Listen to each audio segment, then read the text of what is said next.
luar ruangan. Penjual masker di Kabupaten Pati mengungkapkan penjualan masker anak mengalami penurunan. Anggota polisi berpangkat Bribtu yang terlibat pertikaian dengan warga menembak seorang laki-laki yang berusaha melerai keduanya. Komunitas Sedekaholic bekerja sama dengan PLN Kendal memberikan tambahan daya listrik secara gratis untuk tempat ibadah. Selamat sore pemirsa, bersama saya Amanda Soraya, inilah Jateng hari ini. Seorang warga Tambakrejo, Kota Semarang, tertembak pada bagian kaki oleh seorang anggota polisi yang berdinas di Polda Jawa Tengah. Peristiwa penembakan tersebut terjadi di saat korban berusaha memisah pertikaian antara seorang warga dan oknum anggota polisi berpangkat Bribtu tersebut.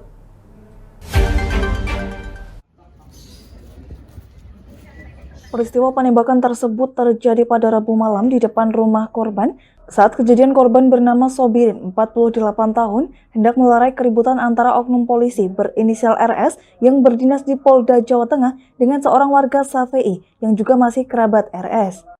Menurut keterangan anak korban, ayahnya keluar rumah saat mendengar adanya suara keributan antara Safei dan RS. Namun saat itu ayahnya tak mengetahui kalau RS membawa senjata jenis airsoft gun. Ia seketika mengetahui ibunya menangis saat melihat ayahnya sudah tertembak.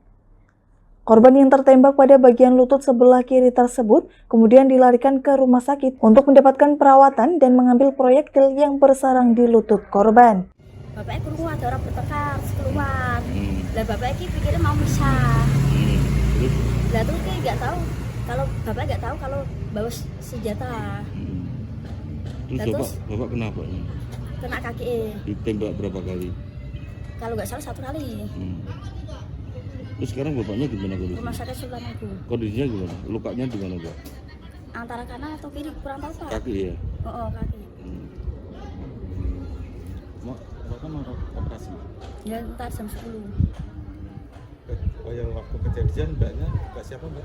Mbak Ikmah. Nah, itu kejadian waktu kejadian di mana? Di sana, di rumah sana, rumah saudara. Tapi dengar suara ribut-ribut? Oh, kan pertama udah dengar terus itu tak tutup. Lah kok semakin maju. Lah terus kok ibu lo nangis. Sementara itu, Kabid Humas Polda Jawa Tengah menyampaikan kronologis penembakan berawal adanya keributan RS dan kerabatnya SY, Bribtu RS yang saat itu membawa senjata jenis airsoft gun tanpa sengaja meletuskan senjatanya dan mengenai kaki korban. Bahwa benar tadi malam hari Rabu tanggal 18 Juni Mei 2022 sekira jam 19.30 telah terjadi penembakan. Jadi tertembaknya salah seorang warga Tambakrejo RT 1 RW 16 Kelurahan Tawangmas. Tawangmas, Semarang Utara, Pak. Iya. Jadi berawal dari keributan antara oknum anggota Polda Jateng dan keluarganya berinisial SY, kemudian dilerai oleh warga berinisial S. Setelah itu akan terjadi perkelahian dengan tidak sengaja. Bribtu SY itu tanpa sengaja meletuskan senjata, kemudian kena kaki dari saudara S. Hingga saat ini kasus penembakan oknum polisi terhadap warga Tambakrejo tersebut masih dalam penanganan BID Propam Polda Jawa Tengah. Dari Semarang, Henufan, Lingkar TV, melaporkan.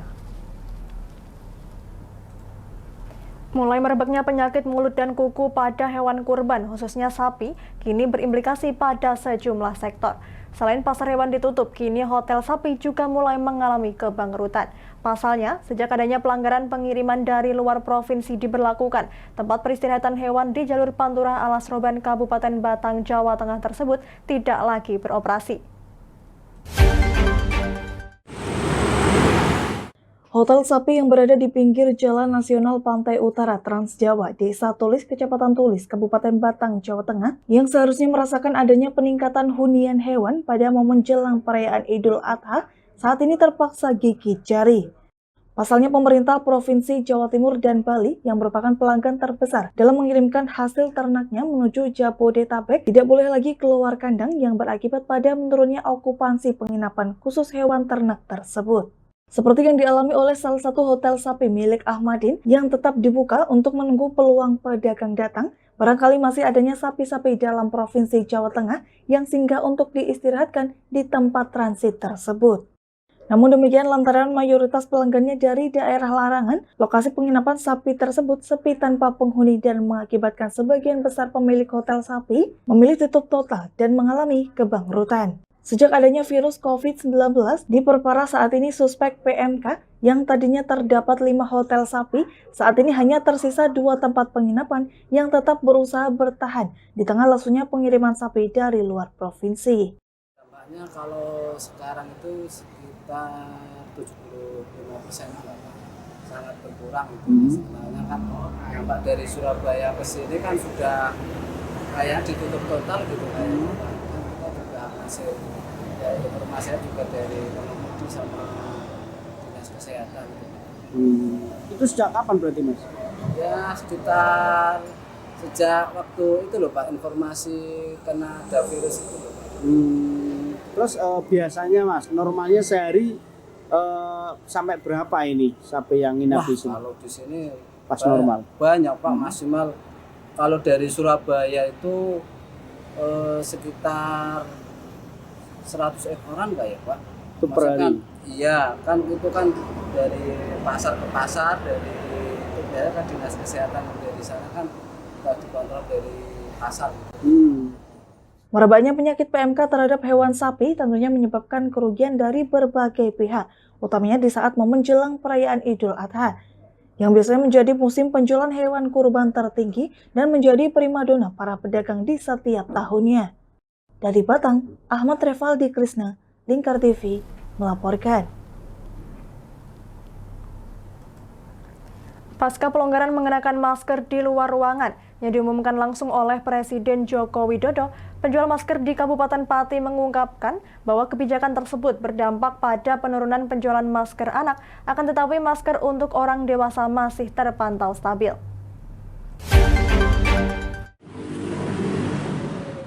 Pasca pelonggaran penggunaan masker untuk di luar ruangan yang diumumkan langsung oleh Presiden Joko Widodo, penjual masker di Kabupaten Pati mengungkapkan bahwa penjualan masker anak saat ini terpantau menurun. Salah satu penjual masker di toko beauty store Jalan Haji Munadi Pati, Meta mengungkapkan bahwa meski penjualan masker anak menurun, akan tetapi penjualan masker bagi orang dewasa masih terpantau normal. Meta mengaku penurunan penjualan masker bagi anak ini akibat anak yang tak terbiasa memakai masker dan saat diberi pelonggaran, maka anak tidak akan lagi memakai masker. Hal ini berbeda dengan orang dewasa yang sudah terbiasa menggunakan masker dan saat diberi pelonggaran, kebiasaan memakai masker belum hilang begitu saja. Meta mengaku penjualan masker anak turun hingga 50% dari sebelum pelonggaran diberlakukan. Belum begitu terasa Mas, tapi nih anak-anak ya memang nih anak-anak kan nggak begitu banyak kalau nggak dibeliin kayak orang tuanya. Tapi nih masker dewasa enggak sih. Artinya memang nggak ada penurunan Bu? Penurunan anak-anak ya? Mungkin anak-anak kan yuk kesempatan malah ada yang nggak boleh pakai masker malah tambah seneng kan dia. Penurunan yang untuk masker anak itu berapa persen Bu kira-kira Bu? Separuhnya ada Mas kalau anak-anak. Tapi kalau untuk dewasa stabil ya? Karena udah kebiasaan. Lebih lanjut, Meta mengaku saat ini ia tidak berani menyetok masker terlalu banyak. Saat ini Meta mengaku masih bisa menjual masker hingga 100 box per hari. Meta mengungkapkan bahwa saat ini harga masker sudah turun drastis dari pabriknya. Ia mencontohkan masker Duckbill yang sebelum pelonggaran harganya mencapai Rp35.000, saat ini turun menjadi Rp15.000. Dari Pati, Fajar Bukti, Lingkar TV, melaporkan. Kami masih akan kembali pemirsa, tetap bersama kami di Jateng hari ini.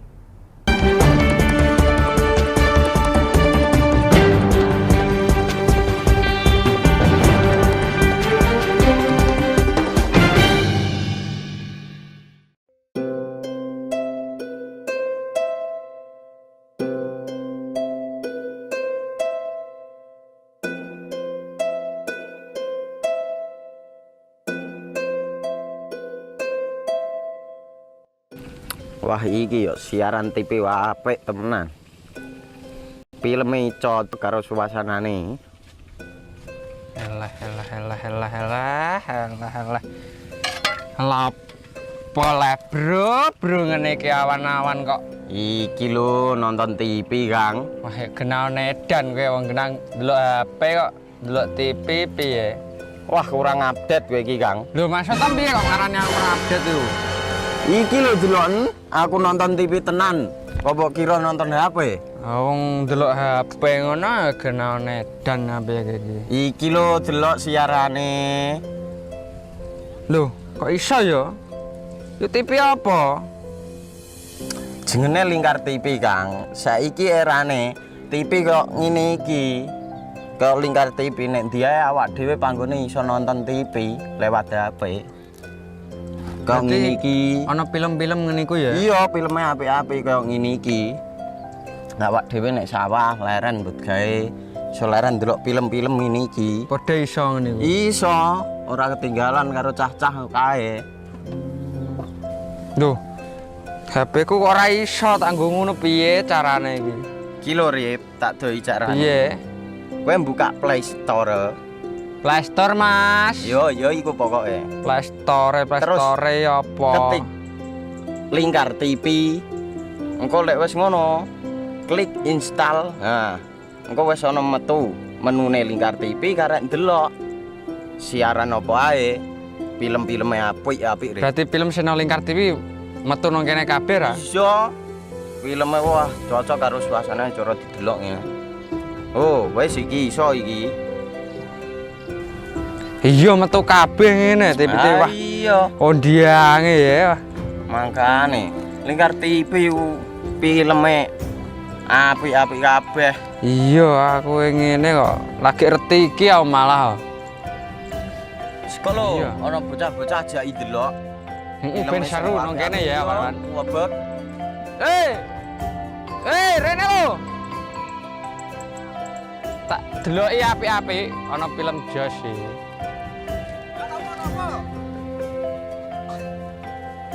Rene go Rene. Oh iki lho tak deloki film nang Lingkar TV. Solutif dan terpercaya. Tonton siaran Lingkar TV melalui aplikasi Lingkar TV di Play Store. Dengan cara ketik Lingkar TV di pencarian Play Store, kemudian tekan install. Mudah bukan? Nikmati tayangan-tayangan menarik dari Lingkar TV kapanpun dan dimanapun Anda berada. Tinggal tekan menu Lingkar TV di HP Anda dan selamat menonton!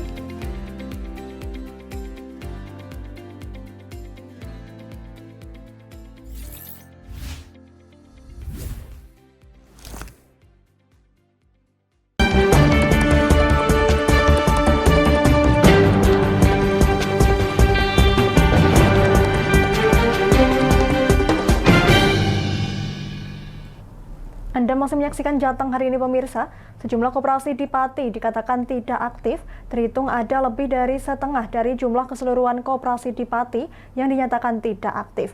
Jumlah tersebut mengacu pada koperasi yang sudah melakukan rapat anggota tahunan atau RAT dan melaporkan aktivitas koperasi ke pihak Dinkop. Terhitung ada lebih dari setengah dari jumlah keseluruhan koperasi di Pati yang dinyatakan tidak aktif. Secara angka ada 350 koperasi yang tidak aktif dari 600 koperasi yang ada di Kabupaten Pati. Jumlah tersebut mengacu pada koperasi yang sudah melakukan rapat anggota tahunan atau RAT dan melaporkan aktivitas koperasi ke pihak Dinkop. Sedangkan di sisi lain, koperasi yang aktif tercatat ada 250 koperasi. Jumlah ini dikatakan karena jumlah tersebut sudah melakukan rapat anggota tahunan atau melaporkan aktivitas koperasi.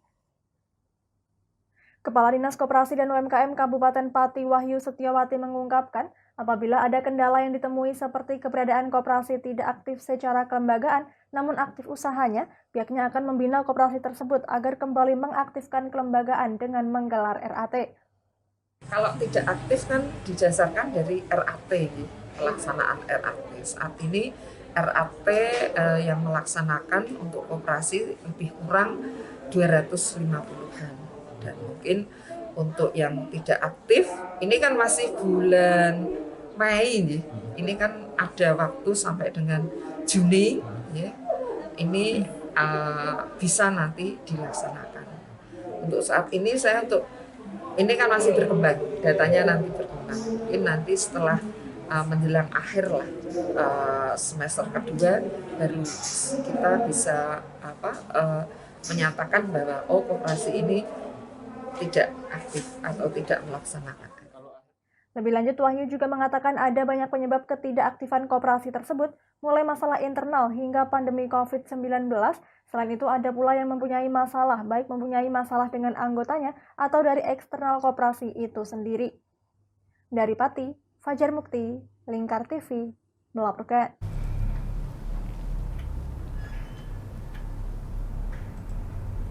Bertepatan dengan momentum Hari Kebangkitan Nasional sekaligus menggelorakan rasa cinta tanah air, budaya, dan spirit kebangsaan, pengurus kader Partai Demokrasi Indonesia Perjuangan Kendal menggelar Senam Cinta Tanah Air atau SICITA. Senam SICITA adalah program kegiatan dari DPP PDIP yang berlaku skala nasional. Senam serentak itu disiarkan langsung melalui live streaming di YouTube dan media sosial. Kami persilahkan. Senam massal yang akan memecahkan rekor muri ini dilaksanakan serentak Jumat pagi di seluruh wilayah Indonesia.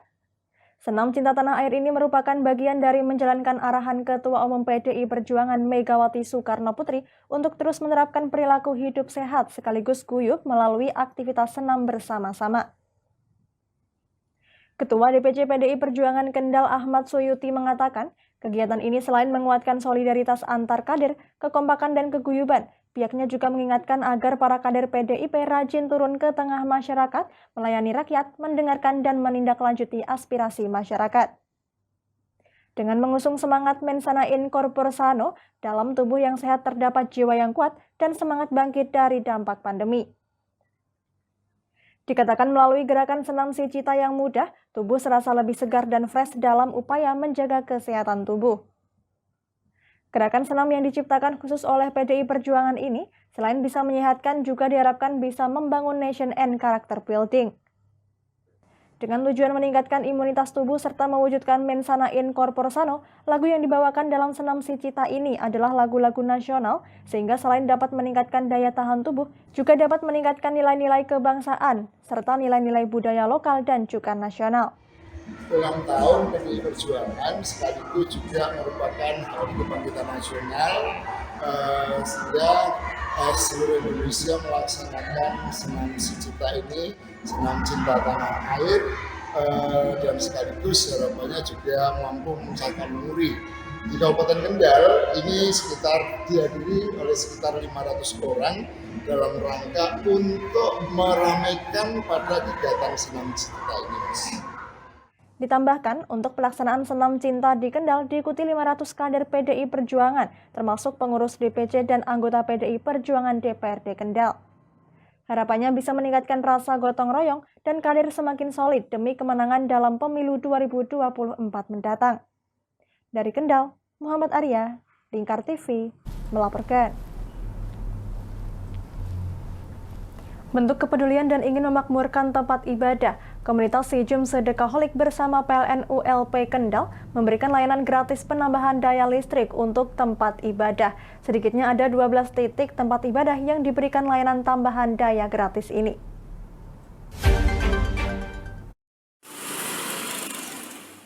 Program penambahan daya khusus tarif sosial memang sudah dilakukan PLN dengan biaya ringan.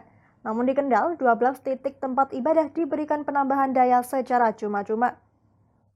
Layanan gratis ini sebagai bentuk kepedulian dan ingin memakmurkan tempat ibadah yang diberikan komunitas Sijum Sedekaholic Kendal yang menggandeng PLN Kendal. Manajer PLN ULP Kendal Rifki Ade Ardiansyah mengatakan, kegiatan tersebut bentuk kepedulian PLN dengan Sijum Sedekaholic membantu tempat ibadah mendapatkan listrik lebih baik.